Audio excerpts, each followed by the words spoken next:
okugezaako yonna gye musinzira okubeera nga ate mugoberera mwasuze mutya musibye mutya amanya gange bapita Fahad Proigi era nga mbeerawo nnyo okuteekerateekera wamu n'okutuusako amawulire all over the world. Amawulire nno si malungi nnyo genda okubeera nga ate ntandika nago olunaku olwaleero. Omuyimbi Eddy Kenzo oluvannyuma lw'okubeera nga ate yakafiirwa muganda we olunaku lwali lwa Monday yagwa mu babbi baabayaaye ne bamukuba mu bubi nnyo bamala omukuba ate olunaku olwokutaano n'abeera nga ava mu bulamu bw'ensi era n'aziikibwa olunaku olw'olwennyini olwokutaano. Olunaku nno lwabadde lwajjo olwokubiri Eddy Kenzo musuuza sisita we omu bw'ati ate gwe yasigaza naye n'abeera nga afiirwa omwana we. Omwana ono abadde amanyikiddwa nga Shira era nga yasangiddwa mu dormitory ng'afudde, abadde talina nno bulwadde bumuluma wabula yasangiddwa obusangibwa nga afudde. Omwana ono abadde aweza emyaka 14 egy'obukulu era nga abadde ateekateeka kubeera nga ate yatuula PLE guno gwennyini omwaka ogwa 2022. So Eddy Kenzo ate twongera okubeera nga ate tumusabira naye ng'ate abusazibwa omugambo bambi mukendeeze kubanga mwatandise dde okubeera nga ate mugusala all over the internet. Kamusooke nkulekereko akatambi kano aka Eddy Kenzo ate ne sisita we wamu n'omwana waabwe oba omwana wa Mwanyina bwe yafiiriddwa era nga yaziikiddwa olunaku lwabadde still lwajjo ku ssaawa 8.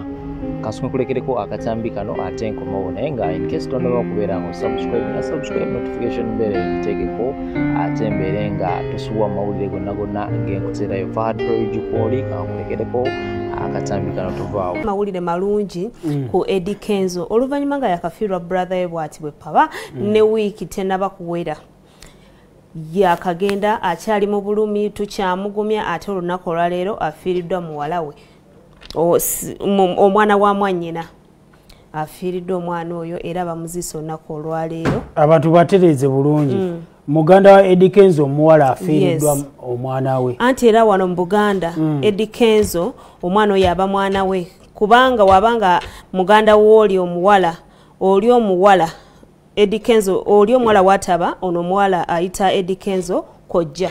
Atulaba ku Bukedde TV tu ayo omuwala Kenzo gwe yagamba nti bazaalibwa naye naye we baali bakula bo ne bagenda ku street e Masaka oyo omuwala baalina omukyala gwe baamukwasa kati baddemu omulaba nga alina emyaka 26. Eddy Kenzo yali ava mu ggwanga erya Ivory Coast mu lockdown omuntu n'amukubira essimu n'amugamba nzudde muganda wammwe nabo ekyo bamuzuula alina emyaka 26. Omuwala yani bambadde bamuyita Senga Base badde basinga okutegeera. Tata omwana ono abadde ayitibwa DJ Ronald.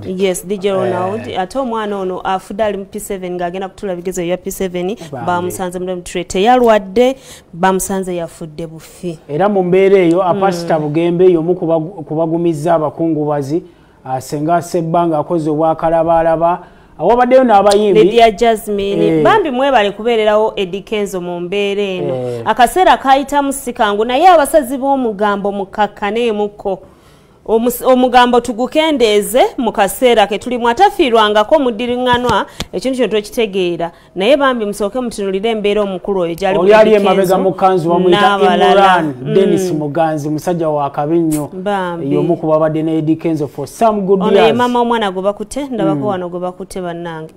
Eddy Kenzo akaseera kayitamu ne famire ye si kangu omwana n'aziikiddwa ku kyalo bakita Kasawo Kifamba gye bamuziisa olunaku olwaleero. Pasita Bugembe amafuta gabuze ebintu byatabuse muganda wange ekibanga batuwa ku Pasita Bugembe ng'ayogerako eri abakungubazi.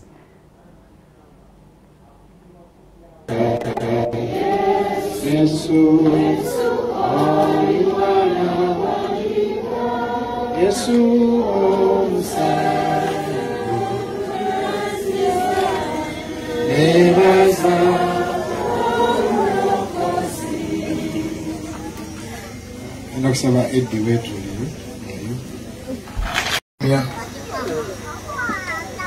ate nga kibi nnyo nti ne ku Monday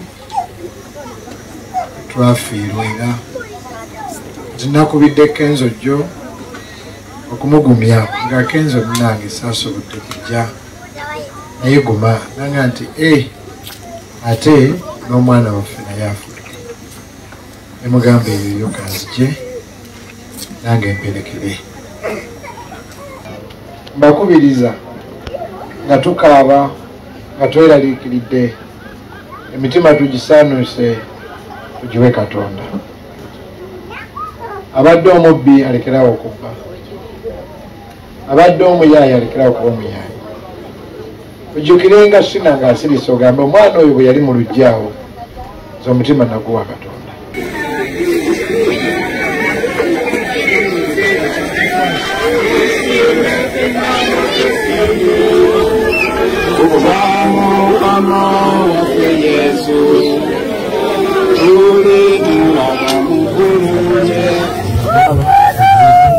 Okusookera ddala kangumye maama azaala omwana oyo teri muzadde ayagala kuziika mwana we.